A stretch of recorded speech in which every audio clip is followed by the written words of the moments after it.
At the end of our 2 days' sojourn, we left Great Salt Lake City hearty and well-fed and happy, physically superb but not so very much wiser, as regards the Mormon question, than we were when we arrived, perhaps.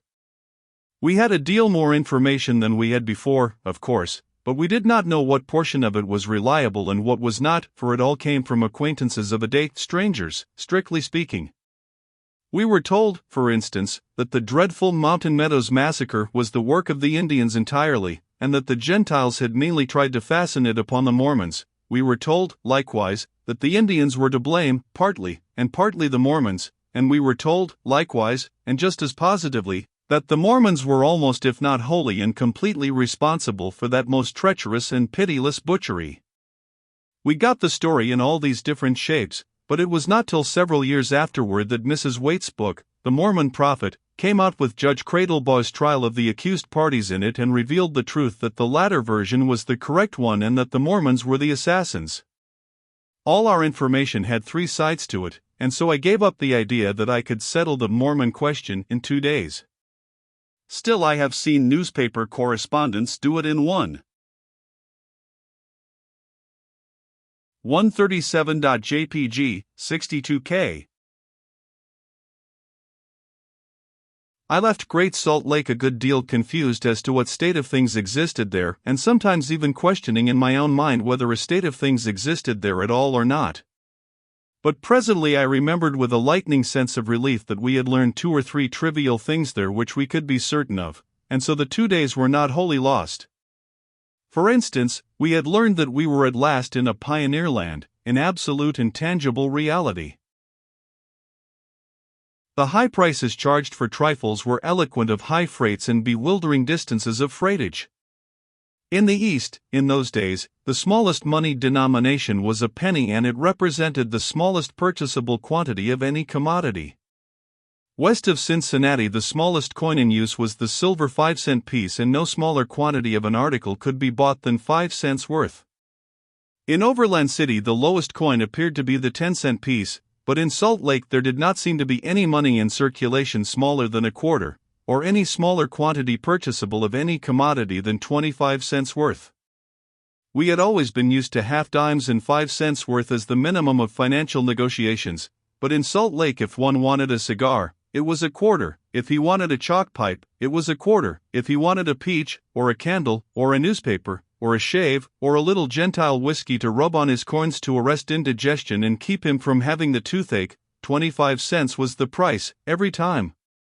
When we looked at the shot bag of silver, now and then, we seemed to be wasting our substance in riotous living, but if we referred to the expense account we could see that we had not been doing anything of the kind.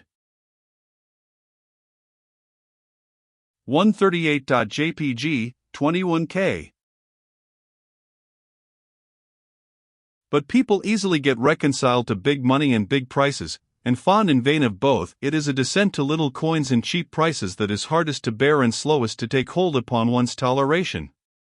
After a month's acquaintance with the 25-cent minimum, the average human being is ready to blush every time he thinks of his despicable 5-cent days. How sunburnt with blushes I used to get in gaudy Nevada, every time I thought of my first financial experience in Salt Lake. It was on this wise, which is a favorite expression of great authors, and a very neat one, too, but I never hear anybody say on this wise when they are talking. A young half-breed with a complexion like a yellow jacket asked me if I would have my boots blacked. It was at the Salt Lake House the morning after we arrived. I said yes, and he blacked them. Then I handed him a silver 5-cent piece, with the benevolent air of a person who was conferring wealth and blessedness upon poverty and suffering. The yellow jacket took it with what I judged to be suppressed emotion, and laid it reverently down in the middle of his broad hand. Then he began to contemplate it, much as a philosopher contemplates a gnat's ear in the ample field of his microscope.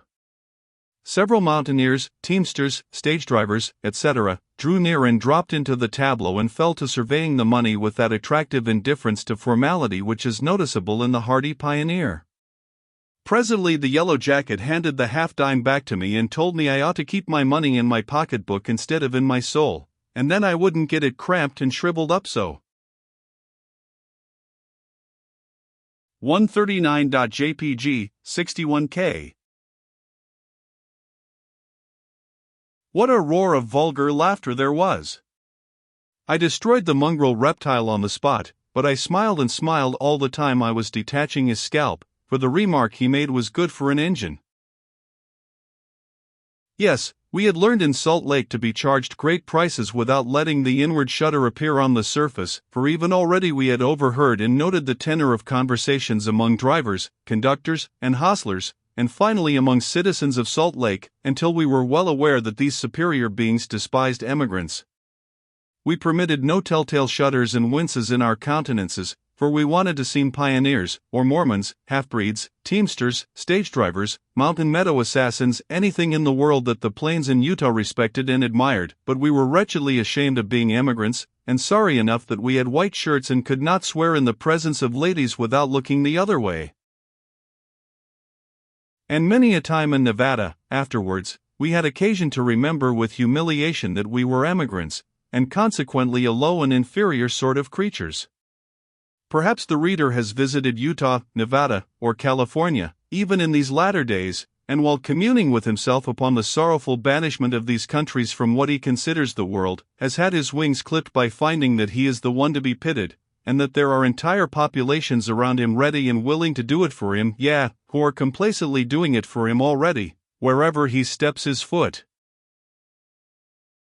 Poor thing, they are making fun of his hat, and the cut of his New York coat, and his conscientiousness about his grammar, and his feeble profanity, and his consumingly ludicrous ignorance of wars, shafts, tunnels, and other things which he never saw before, and never felt enough interest in to read about. And all the time that he is thinking what a sad fate it is to be exiled to that far country, that lonely land, the citizens around him are looking down on him with a blighting compassion because he is an emigrant instead of that proudest and blessedest creature that exists on all the earth, a 49er. 140.jpg, 30K. The accustomed coach life began again, now, and by midnight it almost seemed as if we never had been out of our snuggery among the mail sacks at all. We had made one alteration, however.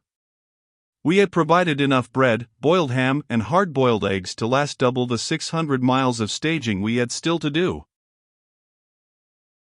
And it was comfort in those succeeding days to sit up and contemplate the majestic panorama of mountains and valleys spread out below us and eat ham and hard-boiled eggs while our spiritual natures reveled alternately in rainbows, thunderstorms, and peerless sunsets. Nothing helps scenery like ham and eggs. Ham and eggs, and after these a pipe, an old, rank, delicious pipe, ham and eggs and scenery, a downgrade, a flying coach, a fragrant pipe and a contented heart, these make happiness. It is what all the ages have struggled for. 141.jpg, 29K.